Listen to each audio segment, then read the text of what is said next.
Yaa akkam jirtanii deebinee dhufnee jirra. Dr. Haaromsaadha. Kan fayyaa jirtu nagaa keessanii. Egaa akkuma kanaan dura har'as mata duree tokko irratti bal'inaan haasofna. Egaa yaadaa fi gaafii qabdanis nu dhiyeessuu dandeessu. Warri immoo chaanaalii kanaaf haaraa taatan yoo isinitti tole like share gochuu dandeessu. Egaa kallattiidhaan gara mata duree keenyaarraatti yoo kan deemnu ta'e mata dureen keenyaarraa dhiitaa lukaa yookiin dhiita'uu miilaa yookiin luka keenyaa jedha. Egaa sababoota garaagaraatiin luunni namaa dhiita'uu danda'a. Asirratti maaltu miilli namaa akka dhiita'u godha? Immoo yookaan dhiita miila yookaan balaa qaba yookiin rakkoo qaba mana yaalaa deemuun yoom qabna? Akkasuma immoo yoom gargaaruu dandeenya? Manatti akkam of goone miilli keenya yoo dhiitame nu dhiite akkamitti of gargaaruu dandeenya? Yeroo kam immoo mana yaalaatti deemnee ogeessa yaalaa doktora keenya mariisisuu dandeenya kan jedhu irratti bal'inaan ni haasofna. Egaa akkuma beekamu rakkoo dhiitaa miilaa kun rakkoo nama baay'atii keessattuu yeroo baay'ee namoonni dalagaa dhaabbatanii hojjetan rakkoo kanaaf ni saaxilamu. Akkasumas immoo namoonni ulfaatina qaamaa guddaa qaban rakkoo kanaaf ni saaxilamu. Egaa walumaa galatti waa'ee kanarratti bal'inaan ni haasofna. Dhimma barnootaa fi akkasumas hubannoo gahaa ni argattu jennee yaadna. Yoo gaaffiis wantoonni isinitti uumamu jiraate as jalatti YouTube kana jalatti koomentii nu gochuu dandeessu. Nus gaaffii keessaniif bifa barreeffamaanis ta'e bifa viidiyootiin kan isin dhiyeessinu ta'a. Mata dureen keenya akkuma jalqaba isiniif kaasu turre dhiitaa miilaa yookiin miilli maaliif nama dhiitaa kan jedhu. Egaa miilli nama kan dhiita'u sababoota garaagaraatiif ka'ee dhiigni namaa dhiita'uu danda'a. Tokko sababa sirna hidda dhiigaa yookiin ujummoolee dhiiga raabsan dhiiga qaama keenya keessa ujummoo raabsan wal qabachuu danda'a. Inni biraa immoo rakkoolee maashaa fi akkasumas immoo rakkoolee tishuulee biroo wajjin wal qabachuu danda'a jechuudha. Kunis sababa salphaarraa hanga sababa hamaatti geessisuu danda'a. Kana waan jedhu yaala salphaa kan barbaaduu fi akkasumas immoo yaala hatamtamaa kan barbaachisu jiraachuu danda'a jechuudha rakkooleen kunniin jechuudha. Tokko tokko rakkoo humaatuu qabaachuu dhiisuu danda'a. Dhiitaan miilaa yerumaaf kan namarra turu yoo ta'u kuuwwan immoo rakkoo garaagaraa qabatee kan dhufuu fi yeroo dheeraafis namarra turuu fi yaala addaa kan barbaadus jiraachuu danda'a. Kanaaf dhimma fayyaa gaaffii asin irratti ta'u irratti yoo kan mana yaalaa akka deemu qabdanii fi maal gochuu akka qabdan isinitti waan himnuuf haala ta'een akka hubattan isiniin jenna. Yoo gaaffii wantoonni isin irratti ta'u jiraate immoo nu dhiyeessuu dandeessu. Akkuma jalqaba isiniin jedhan dhiitaa miila keenyaadha. Dhiitaan miila keenyaa sababoota garaagaraatiif dhufuu danda'a. Egaa har'aaf kan laallume sababoota miila keenya dhiitessuu danda'an naannoo gara 14 ta'an jechuudha. Sababoota dhiitaa miila keenyaa wantoonni nutti fiduu danda'an maal akka ta'an tokko tokkoon isaanii ni ilaalla. Sababoonni kunniin haala garaagaraatiin luunni keenya akka dhiita'u nutti fiduu danda'a. Dhumarratti immoo yaala isaanii akkaataa isaanitti of yaaluu dandeenyu manattis ta'e ogeessa yaalaatiin akkamitti akka ilaaluu dandeenyu ni ilaalla. Sababoonni kunniin egaa sababoota garaagaraatiif miidhaa qaamni keenya irra ga'uun akkasumas immoo yeroodhaaf miila keenya akka dhiita'u gochuu danda'a. Tokkoon isaanii haala tokkoffaa irratti wantoota miila keenya akka dhiita'u godhan keessaa yeroo dheeraaf taa'uu, yeroo dheeraaf dhaabbachuu, yeroo dheeraaf konkolaataa yookiin xiyyaara keessa taa'aa yeroo dheeraaf kan dhaabbannu yoo ta'e luunni keenya akka dhiita'u gochuu danda'a. Kunis maalidhaa? Namoonni yeroo dheeraadhaaf ta'an yookiin immoo dhaabbatan dhiibbaan hiddi dhiiga deebistuu yookiin veenasiisa jennu kun isarratti dhiibbaa uumamuun yookiin pireejarii uumamuun inni akka salphaatti akka waliin deebine goona. Inni biraa immoo harkisa lafaa yookiin giraavitii jennu sun yoo ol kaane akkuma beekamu dhangala'aan tokko gara gadiitti yaa'aa jechuudha. Yeroo dheeraadhaaf kan dhaabannu ta'e hiddi dhiigaa keenya maashaalee sochiin maashaaleetis waan dhaabbatuuf akka salphaatti ol hin deebi'u jechuudha. Sosochii goona taanee inni akka salphaatti ol deddeebi'uu danda'a. Kanaaf yeroo kanatti gootuma sana waan taaneef akka inni yeroodhaaf akka turu godhaa jechuudha. Kunis sababa yeroo dheeraa kan dhaabbannuu fi yeroo dheeraa kan teenyu yoo ta'e. Inni lammaffaa irratti sababni akka miilli keenya dhiita'u godhu garmalee ulfaatina garmalee yookaan ulfaatinni qaama keenyaa garmalee guddaa kan ta'e jechuudha. Kunis maalidhaa? Dhiibbaa pireejarii dhiigaa deebistuu sana irratti jechuudha. Ujummoo veenasii sana irratti dhiibbaa uumamuun ulfaatinni qaama keenyaa dhiigni gara gadiitti akka hin deebine godhaa jechuudha. Inni biraa sadaffaa irratti wantoota miilli keenya akka dhiita'u godhan ulfa yookiin Pregnancy akkuma jedhamu egaa akkuma beekamu dubartoonni baay'een argitanii jirtu ta'e loonni isaanii ni dhiita.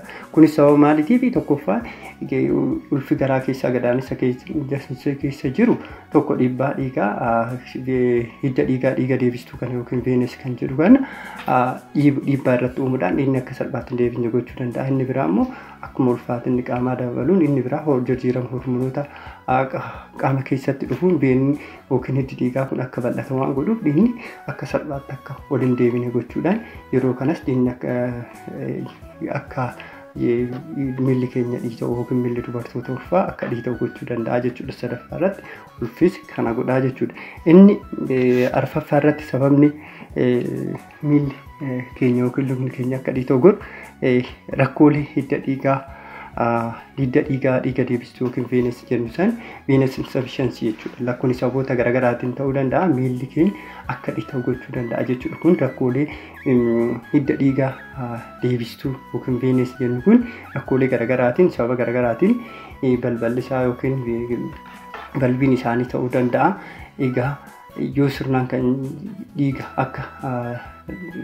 akka qaama keenya keessaa gara gadiitti deemisan sirnaan kan deebisne ta'e yookaan yoo banamanii bal'atanii yookaan hafan ta'e yeroo kunis rakkoo kana nutti fiduu danda'a jechuudha. Kun veenes insufficiency kan jedhamudha jechuudha. Rakkoolee hidda dhiigaatiin wal qabateen inni akka miilli keenya akka nu dhiita'u gochuu danda'a. Inni shanaffaa irratti miilli keenya wantoonni akka miilli keenya dhiita'u nu godhan miidhaa yookiin balaa dhiigarra gahu. Kunis rakkoota garaagaraatiin ta'uu danda'a. Miidhaan yoo rakkoon miila keenyarra ga'e egaa yoo fakkeenyaaf rukuttaan tokko rukutamne yookiin immoo yoo gufanne yoo wanna tokko taane yoo wanni tokko nu dha'e miilli keenya dhiita'uu danda'a. Kunis balaarraa ka'ee akka miilli keenya dhiita'u gochuu danda'a. Jaaffaa irratti dhiitaa miila keenyaaf akka sababaatti kan ta'u qorichoota tokko tokko jechuudha. Qorichoonni tokko tokko dhangala'aan qaama keenya irratti akka hafan gochuu fi akkasumas dhiiga keenya akka bal'atu gochuudhaan yeroodhaaf qorichoonni tokko tokko miilli keenya akka dhiita'u gochuu danda'a. Kana yoo qorichoota isa fudhachuu dhiifne yeroodhaaf nurraa dhaabbachuu danda'a jechuudha. Kun qorichoonni side effect yookiin miidhaa dalgaa qorichoonni tokko tokko namarraa fidan rakkoo akkanaa namarraan geessuu danda'a jechuudha. Dhiitaa miilaa kan torbaffaa irratti rakkoolee sirna liimfaatikii jechuudha yookiin liimfaatik siistem kan jedhaman akkuma beekamu ujummoolee dhiigaatiin alatti ujummoolee biraa nyaata fi akkasumas immoo wantoota hidda dhiigaatiin ala miliqanii gara alaatitti ba'an kan deebi'u liimfaatikii kanaan jechuudha. Ujummoolee liimfaatik jedhamu kana. Liimfaatiin kun maalidha? Wantoota jajjaboo ta'an hidda dhiigaatiin ala ba'anii gara daalaatti deebi'an akka gara onneetti deebi'u akka sirna saarkuleeshinii keessatti kun ujummoolee dhiigaa keessatti deebi'an godha. Egaa kunis sababoota garaagaraatiin yoo ujummooleen liimfaatikii kun yoo kan hin dalanne ta'e miidhaa nurraan geessisuu danda'a. Keessattuu yeroo baay'ee argitanii jirtu ta'e elefantiasis kan jedhamu hin jira. Kunis rakkoo maxxantuu dhaan ka'uudhaan hidda dhiigaa heddii liimfaatikiin kun akka dalagaan ala ta'u godhuudhaan dalagaan isaa akka sirnaan hin dalanne gochuudhaan akka dhangala'aan qaamaan ala ta'e sun akkuma achumatti hafu akkuma achitti kuufamu gochuudhaan miilli keenya akka dhiita'u godhaa jechuudha. Kun maalidha?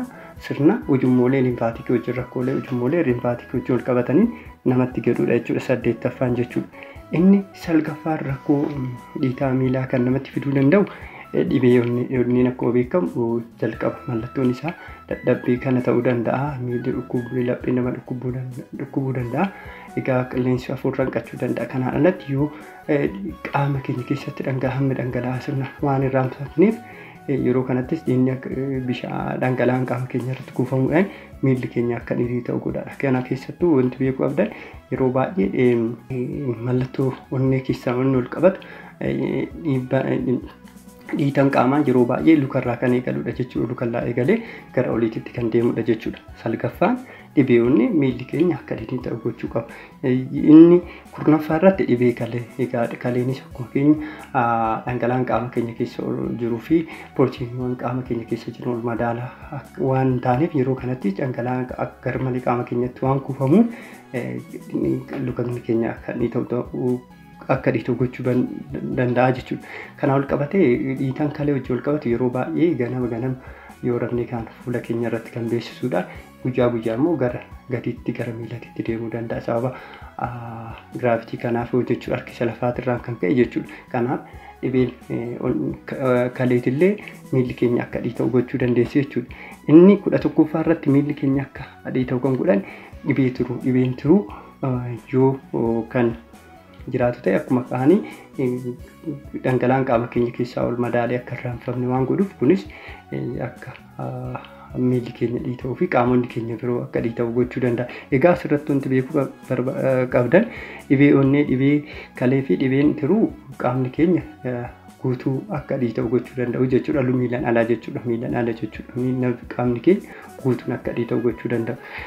Sadaffaa 12ffaa irratti wantoota qaamni keenya akka dhiita'an godhan haala qilleensa ho'aa keessattuu yeroo ammaa warroonni akka biyya Arabaa jiraatan yeroo inni darbee biyya Saaraa kana jiraatan yeroo baay'ee ho'iinsi isaanii yeroo baay'ee ol kakka'aa jechuudha. Qilleensi isaanii yeroo kanattis maalidha qorra kana baalaansii gochuudhaaf qaamni keenya maalidha akka qilleensa yookiin teempireechara ol ka'aa kana ajjeessu gochuudhaaf madaaluudhaaf maal godha iddoon hiddi dhiigaa akka bal'atanii qilleensa san kontool gochuu jechuudha. Yeroo kanattis akka bal'atu gochuudhaan miilli keenyas akka dhiita'u gochuu danda'a jechuudha. Miilli keenya akka dhiita'u warroonni qilleensa ho'aa keessa jiraatan teempireechara isaa ol ka'anis miilli isaanii darbee dhiitachuu danda'a. Kun garuu hundumarratti jechuu hin dandeenyu. 13ffaa irratti infekshinii yookiin rakkoolee fayyaa biroo wajjin kan ol qabate ta'uu danda'a. Infekshiniin kunis yoo jedhu miila keenya irratti infekshinii uumamu yookiin immoo jointii yookiin jechuudha. Jointii irratti jechuudha. Magaalaa Samaariffaan jedhu isa irratti uumamuu danda'a jechuudha. Isa kana jechuudha. Ribuu keenyatti uumamuu danda'a.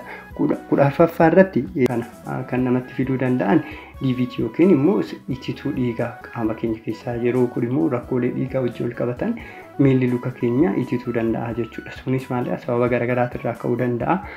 Sochii lukaa sochiin yookaan hin goone yookaan ta'u ta'e akkasumas immoo rakkoolee sirna dhiigni akka ititu keessatti keemikaalonni yookiin wantoonni dhiigni akka ititu godhan kun ol madaaluu dhabuudhaan baalaansii ol gochuu dhabuudhaan hiddi akka dhiigni keenya seelii hidda dhiiga deebistuu keessatti akka ititu gochuu danda'a. Kanaaf wantoonni 14ffaan kun sababa garaagaraatiin haala garaagaraatiin hiddoonni keenya miilli keenya akka dhiita'u gochuu danda'a jechuudha. Kanaaf gara naannoo wantoota kaan sababoota gara 14ffanii kunniin miilli keenya akka dhiita'u gochuu danda'a jechuudha. Yeroo baay'ee jechuudha wantoota kanneen jechuudha. Egaa kana isiniin jennee akkamitti immoo of gargaaruu dandeenya? Yaalli dhibee yookiin dhiitaa luka keenya yookiin miila keenya yoomuu namoonni dhiitaa miila kanaatiin rakkan iddoo hojiittis ta'uu danda'a iddoo mana keenyatti akkamitti of gargaaruu dandeenya? Yeroo kamimmoo mana yaalaa bira deemuu qabna. Egaa jalqaba irratti saarchii baanee isinitti himnaa yeroo akka sirnaan hordoftanii yeroo kanas immoo mana keessanitti akka yaaltanidha. Yaallii kana gootanii immoo yeroo kanarraa fi yeroo kamimmoo mana yaalaa akka deemuu qabdanis isinitti himna.